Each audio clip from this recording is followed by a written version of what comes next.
नमस्कार, जय डुग्गर जय मां बोली। तुस दिक्खा करदे हो गुलिस्तान डोगरी खबरें की ते आऊं आं तुंदे कन्नै प्रियंका चौधरी। अमरनाथ यात्रा जिसले दी शुरू होई है,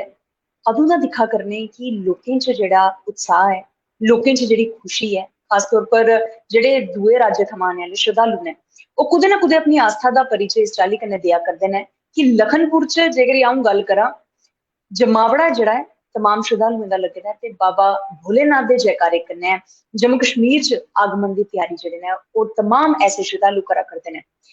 अजे तक्कर जेकर एह् गल्ल करचो त्रासदी दी, जिस चाल्ली कन्नै बादल फटने कन्नै इक डर त्राह दा माहौल जेह्ड़ा हा ओह् पैदा जरूर होई चुके दा हा, लेकिन फ्ही भी उस डर त्राह पर आस्था जेह्ड़ी ऐ, जेह्ड़ी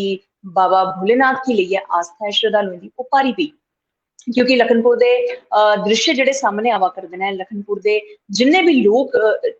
लखनपुर च जिन्ने भी लोक ने इस वक्त खास तौर पर जेकर गल्ल करचो तमाम श्रद्धालुएं दी जेह्ड़े दुए राज्य थमां आवा करदे ने, जेह्ड़े लंगर सेवा देआ करदे ने, उन तमाम लोकें दा इयो गलाना है कि इस बेल्ले अस इन्ने खुश ने कि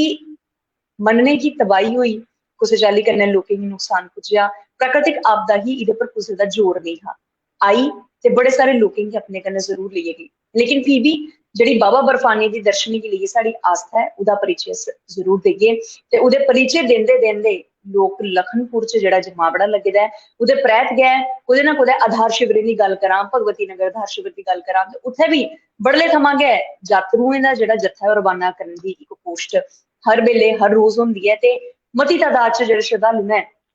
ओह् श्रीनगर आधार शिविर तक रवाना कीते जांदे ने। ऐसे पूरे दक्ख दिक्खियै एह् जरूर लगदा है कि बाबा बर्फानी दे दर्शनें गित्तै जेह्ड़ा इस वक्त माहौल त्यार होए दा जम्मू कश्मीर च पूरा जेकर गल्ल करचो कि इस वक्त बाबा बर्फानी दे जयकारे कन्नै गुंजा करदा है ते कुदै ना कुदै आस्था जेह्ड़ी इस वक्त जम्मू कश्मीर च प्रचंड रूप कन्नै दिक्खने गी थ्होआ करदी है ते ऐसी जेह्ड़ी आस्था है ओह् सालो साल आए बरकरार रोए। एह्दे गित्तै प्रशासन दी तरफों जेह्ड़ा दिक्ख रिक्ख करने दा इक बंदोबस्त त्यार कीता गेदा हा, भाएं सुरक्षा व्यवस्था दी गल्ल करचो, सेतु दी गल्ल करचो, खाने पीने दी व्यवस्था दी गल्ल करचो ते ओह् तमाम व्यवस्था जेह्ड़ी ने ओह् बी कुदै ना कुदै जातरुएं गी जेह्ड़ी फायदा पुजा करदियां न ते फीडबैक जेह्ड़ा ऐ ओह् बी बड़ा अच्छा आवा करदा है। अऊं बी कोशिश कीती कि बडलै बडलै तुंदे कन्नै मलाटी करियै एटलीस्ट अमरनाथ जेह्ड़ा इक यात्रा चले दी ऐ, अमरनाथ इक जेह्ड़ा विश्व इन दिनां क्योंकि दिक्खेआ जाए ते ऐतिहासिक यात्रा बनाने दा जेह्ड़ा लक्ष्य हा उसी हासिल करने गित्तै बड़े लोक जेह्ड़े ने प्रयास करा करदे ने। प्रशासन दे आला अधिकारियें दी गल्ल करां, सेतु विभाग दे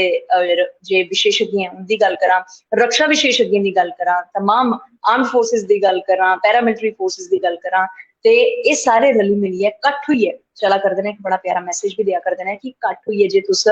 किसी भी स्थिति च कट्ठ रौह्गे ते हर इक आपदा पर भी तुस जेह्ड़ा है ओह् भारी पेई सकदे हो ते इस बेल्ले ते आस्था जेह्ड़ी है ओह् जरूर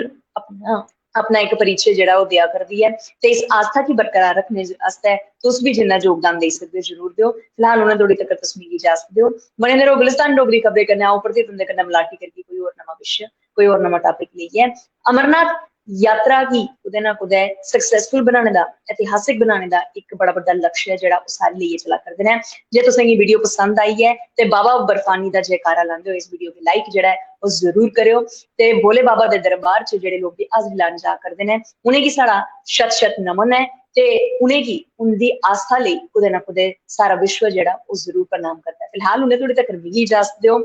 जय डुग्गर जय मां बोली।